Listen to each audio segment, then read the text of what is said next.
امریکہ کے ایک پرسکون شہر میں رہنے والی کلثوم ایک دیندار اور باوقار و دھیر عمر عورت تھی۔ نماز، تلاوت اور سادگی اس کی زندگی کا حصہ تھے۔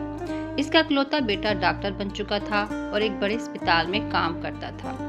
اب کلثوم کی سب سے بڑی خواہش تھی کہ وہ اپنے بیٹے کے لیے ایک نیک، با اخلاق اور گھر سنبھالنے والی لڑکی تلاش کرے۔ کلثوم اکثر دعا کرتی، یا اللہ، میرے بیٹے کے نصیب میں ایک صالح اور نیک بیوی لکھ دے جو اس کا ساتھ دے اور ہمارے گھر کو جنت بنا دے۔ ایک دن اس نے فیصلہ کیا کہ وہ پاکستان جا کر خود لڑکی دیکھے گی۔ کئی سالوں بعد وہ اپنے وطن پہنچی، رشتہ داروں سے ملی، پرانی یادیں تازہ کی، مگر اس کا اصل مقصد ابھی باقی تھا۔ کلثوم نے یہ بات کسی کو نہیں بتائی کہ وہ اپنے بیٹے کے رشتے کی تلاش میں آئی ہے، تاکہ وہ لوگوں کا اصل چہرہ دیکھ سکے۔ کلثوم کے دو بھائی تھے۔ ایک بڑا بھائی سرکاری افسر تھا مگر رشوت خور اور دنیا دار۔ دوسرا بھائی سرکاری اسکول میں استاد تھا، ایماندار اور سادہ مزاج۔ سب سے پہلے کلثوم اپنے بڑے بھائی کے گھر گئی۔ بھائی اور بھابھی نے اس کا شاندار استقبال کیا۔ بڑا گھر، قیمتی گاڑیاں، فرنیچر، مہنگے پردے اور چمکتے برتن ہر طرف شان و شوکت دکھا رہے تھے۔ بڑے بھائی نے پرتکلف کھانے کا اہتمام کیا۔ سارا کھانا ملازمہ نے بنایا تھا۔ کھانے کے بعد خوشگوار ماحول میں گپ شپ چل رہی تھی کہ عشاء کا وقت ہو گیا۔ کلثوم نے ان سے معذرت کی اور نماز پڑھنے لگی۔ کلثوم نے دیکھا کہ اس کا بھائی اور بھابھی اور ان کی بیٹی باتوں میں مصروف ہیں۔ ان کو نماز کی کوئی فکر ہی نہیں۔ بڑے بھائی کے گھر کے حالات کچھ یوں تھے۔ کلثوم کی بھابھی اور بھتیجی سارا دن موبائل میں مصروف رہتی اور آن لائن شاپنگ کرتی، مہنگے لباس اور دیگر سامان منگواتی، انتہائی فضول خرچی کرتی۔ ملازمہ چھٹی پر چلی گئی تو کچن کے حالات ہی خراب ہو گئے۔ کچن گندے برتنوں سے بھر گیا۔ صفائی کا بھابھی کو بھی کوئی احساس نہ تھا۔ بیٹی سارا دن انگریزی میوزک سنتی اور باہر کا کھانا آرڈر کر کے کھاتی۔ رات کو بیٹی انتہائی مختصر لباس پہن کر پارٹی میں جا رہی تھی۔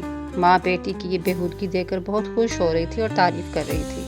کلثوم سے برداشت نہ ہوا۔ اس نے اپنے بھائی کو سمجھانے کی کوشش کی کہ وہ اپنی بیٹی کی اچھی تربیت کرے، لیکن بھائی نے کہا، آپ امریکہ میں رہ کر بھی نہیں بدلی، اب زمانہ بدل گیا ہے، اب سب کچھ ویسا نہیں ہے جیسا آپ سوچ رہی ہیں۔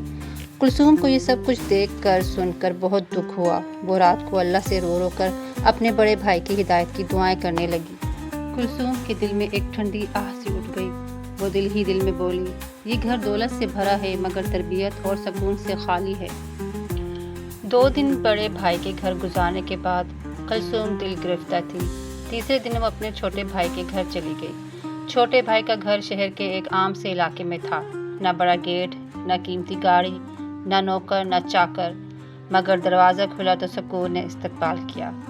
بھائی نے آگے بڑھ کر کہا، باجی آپ آ گئی، اللہ نے عزت دی۔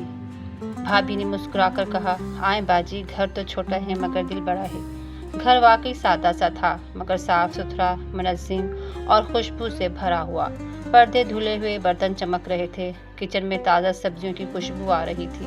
چھوٹے بھائی کی بیٹی نے فوراً آگے بڑھ کر سلام کیا، پھر کلثوم کا بیگ پکڑا اور پانی لا کر دیا۔ بیٹی بولی، پھپھو آپ تھک گئی ہوں گی، پہلے آرام کر لیں۔ کلثوم کا دل بھر آیا۔ اس نے بیٹی کے سر پر ہاتھ پھیرا۔ وہ لڑکی ہر وقت گھر کے کاموں میں مصروف رہتی، کبھی کچن میں ماں کا ہاتھ بٹاتی، کبھی بھائیوں کو پڑھاتی، کبھی کپڑے تہہ کر کے رکھتی۔ نماز کا وقت ہوتا تو سب کام چھوڑ دیتی، اذان سنتے ہی جائے نماز بچھا لیتی، اپنے دونوں چھوٹے بھائیوں کو ساتھ بٹھا کر قرآن پڑھاتی، پھر ٹیوشن کا ہوم ورک کرواتی۔ شام کو وہ مزے مزے کے پکوان بناتی، سادہ مگر محبت سے بھرے ہوئے دال چاول، سبزی، گھر کی روٹی اور کبھی کبھی کیک یا حلوہ بھی۔ کلثوم حیرت سے یہ سب دیکھتی رہی۔ اس کا دل جیسے ہلکا ہوتا جا رہا تھا۔ وہ دل ہی دل میں بولی، یہ گھر چھوٹا ہے مگر تربیت بڑی ہے۔ رات کو اس نے دیکھا کہ لڑکی اپنی امی کے پاؤں دبا رہی ہے اور امی کے ساتھ برتن بھی دھلوا رہی ہے۔ نہ شکوہ، نہ موبائل، نہ ضد۔ کلثوم کی آنکھوں میں آنسو آ گئے۔ اس نے دعا کی، یا اللہ، اگر نصیب میں یہی گھر ہو تو میرے بیٹے کو خوش رکھنا۔ یہاں نہ دولت تھی، نہ دکھاوا، مگر دلوں میں خوف خدا تھا۔ کلثوم کو اب فرق صاف نظر آنے لگا تھا۔ ایک گھر چمک رہا تھا مگر اندھیرا تھا، اور ایک گھر سادہ تھا مگر روشن تھا۔ 3 چھوٹے بھائی کے گھر گزارنے کے بعد کلثوم کے دل کا بوجھ ہلکا سا ہو چکا تھا۔ اسے وہ سکون مل رہا تھا جو بڑے بھائی کے محل جیسے گھر میں بھی نہ ملا تھا۔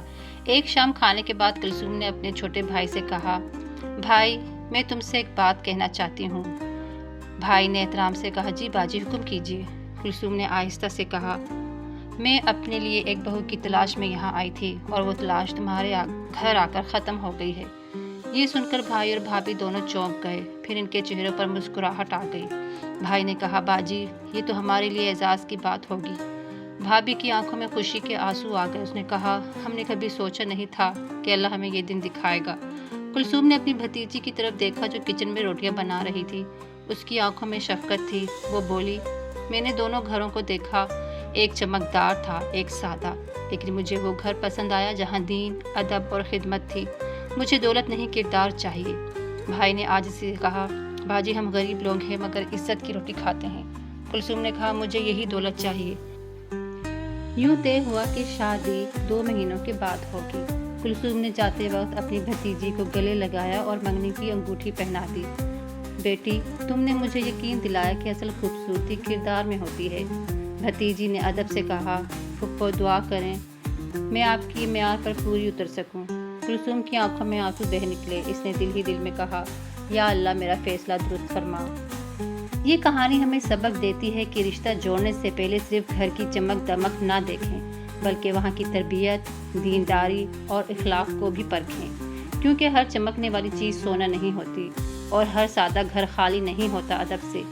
اصل دولت اچھا کردار ہے اور اصل خوشی نیک رشتہ ہے۔